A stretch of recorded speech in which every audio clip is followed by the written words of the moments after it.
नमस्कार दोस्तों। आज की कहानी है दो दोस्तों की कहानी। एक समय की बात है, एक गांव में दो दोस्त रहा करते थे। एक दिन दोनों दोस्त अपने किसी काम की वजह से गांव से बाहर जा रहे थे। गांव से शहर की दूरी काफ़ी ज़्यादा थी। उन्हें काफ़ी लंबा रास्ता तय करना पड़ा। शाम को जब अपना काम पूरा कर कर वापस गाँव लौट रहे थे तो रास्ते में उन्हें एक जंगल से होकर गुजरना पड़ा। उस समय एक दोस्त को बहुत अधिक प्यास लगी। दोनों पानी की तलाश में जंगल में इधर उधर घूम रहे थे।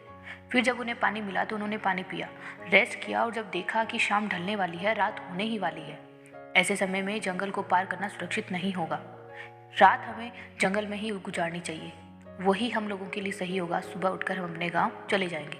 ऐसा सोचकर दोनों दोस्त जंगल में कहीं सुरक्षित स्थान ढूंढने लग गए। थोड़ी ही दूर में एक गुफा दिखी। गुफा चारों ओर पेड़ों से घिरी हुई थी। उन्हें काफ़ी सुरक्षित लगी।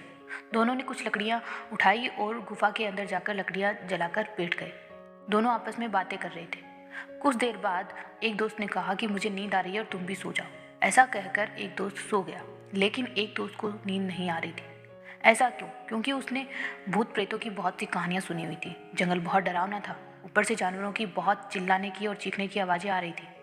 साथ ही गुफा की दीवार पर आग की लपटों की वजह से ऐसी परछाइयां बन रही थी जिनको देख देख कर भी वो बहुत डर रहा था। उसे नींद नहीं आ रही थी। एक दोस्त बड़ा आराम से सो रहा था, लेकिन उसे बिल्कुल नींद नहीं आ रही थी।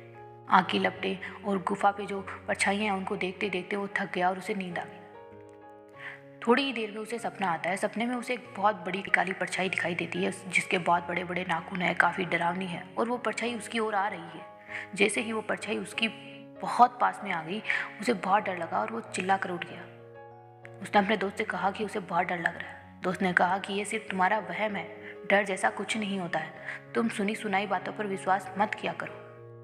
ऐसा कहकर फिर दोस्त ने कहा कि इस बार जब परछाई तुम्हें दिखे तुम कहना, कौन हो तुम?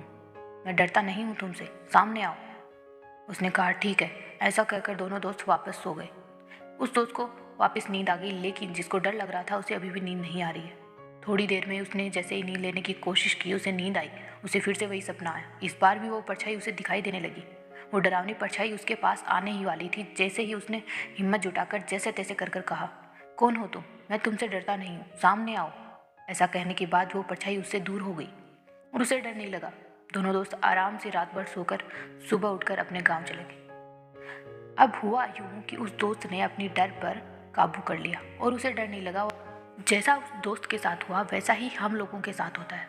जब तक हम डरते हैं डर हमें डराता रहता है, लेकिन जब हम पलटकर डर का सामना करते हैं तो दुनिया का ऐसा कोई डर नहीं है जो हमें डरा सके। हम डर पर काबू पा सकते हैं। ज़रूरत है तो हमें डर का सामना करने की। तो ये थी एक छोटी सी कहानी जो हमें डर पर काबू करना सिखाती है। अगर हम अपने डर को जीत लेते हैं तो हम सब कुछ कर सकते हैं। आपको ये कहानी कैसी लगी? अच्छी लगी हो तो एक छोटा सा कमेंट जरूर कीजिएगा। धन्यवाद। जय हिंद।